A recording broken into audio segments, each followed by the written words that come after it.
नमस्कार, विंध्या टाइम्स के खास प्रोग्राम आज का इतिहास में आपका स्वागत है और आपके साथ मैं श्रेया। आज है 24 सितंबर। चलिए जानते हैं कि आज के दिन देश और दुनिया में क्या कुछ खास हुआ था। 24 सितंबर 1961 महिला अधिकारों की बुलंद आवाज भिखाजी कामा का जन्म हुआ था। वे जर्मनी के स्टटगार्ट नगर में 22 अगस्त 1907 में हुई 7वीं अंतर्राष्ट्रीय कांग्रेस में भारत का प्रथम तिरंगा राष्ट्रध्वज फहराने के लिए सुविख्यात है। उस समय तिरंगा वैसा नहीं था जैसा आज है।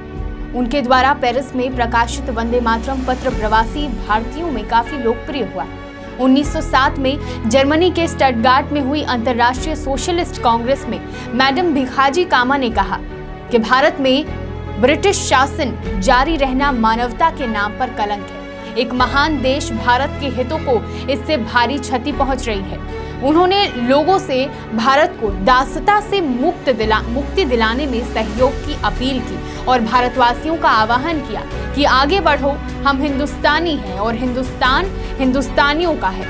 यही नहीं, मैडम भिखाजी कामा ने इस कॉन्फ्रेंस में वंदे मातरम अंकित भारत का प्रथम तिरंगा राष्ट्रध्वज फहराकर अंग्रेजों को कड़ी चुनौती दी।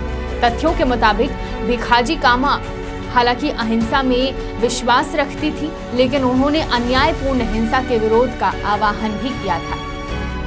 आज ही के दिन 1895 में एनी लॉन्डन डेयरी साइकिल से पूरी दुनिया घूमने वाली विश्व की पहली महिला बनी थी। आज ही के दिन 1932 में डॉक्टर भीमराव अंबेडकर और महात्मा गांधी के बीच पुणे की यरवदा सेंट्रल जेल में अछूतों के अधिकारों के लिए पूना पैक्ट पर हस्ताक्षर किए गए थे। अंग्रेज सरकार ने इस समझौते को सांप्रदायिक अधिनिर्णय यानी कम्युनल अवार्ड में संशोधन के रूप में अनुमति प्रदान की। द्वितीय गोलमेज सम्मेलन में हुए विचार विमर्श के फलस्वरूप कम्युनल अवार्ड की घोषणा की गई, जिसके तहत बाबा साहेब द्वारा उठाई गई राजनीतिक प्रतिनिधित्व की मांग को मानते हुए दलित वर्ग को 2 वोटों का अधिकार मिला। एक वोट से दलित अपना प्रतिनिधि चुनेंगे तथा दूसरी वोट से सामान्य वर्ग का प्रतिनिधि चुनेंगे।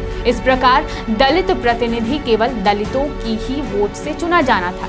दूसरे शब्दों में उम्मीदवार भी दलित वर्ग का तथा मतदाता भी केवल दलित वर्ग के ही। 24 सितंबर 1932 को 5:30 बजे यरवदा जेल पूना में गांधी और डॉक्टर भीमराव अंबेडकर के बीच समझौता हुआ, जो बाद में पूना पैक्ट के नाम से मशहूर हुआ।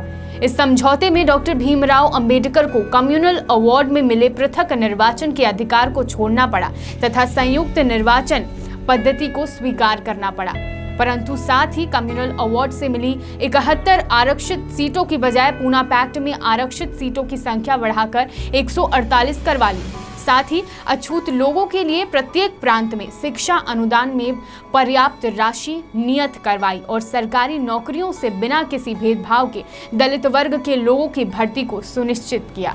आज ही के दिन 1932 में बंगाल की क्रांतिकारी राष्ट्रवादी प्रीतिलता वाडेदार देश की आजादी के लिए प्राण न्यौछावर करने वाली पहली महिला बनी थी। वे एक मेधावी छात्रा तथा निर्भीक लेखिका भी थी। वे निडर होकर अपने हर लेख लिखती थी।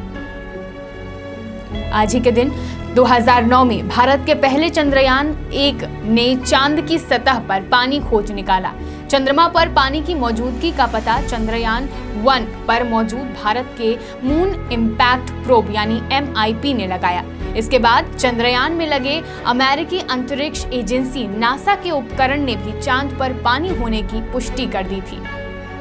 और आज ही के दिन 2014 में देश का पहला अंतरग्रहीय मिशन मंगलयान आज ही के दिन मंगल की कक्षा में सफलतापूर्वक प्रवेश किया था और इसके साथ मंगल की कक्षा में पहुंचने वाला पहला एशियाई देश और पहले प्रयास में पहुंचने वाला दुनिया का पहला देश बना।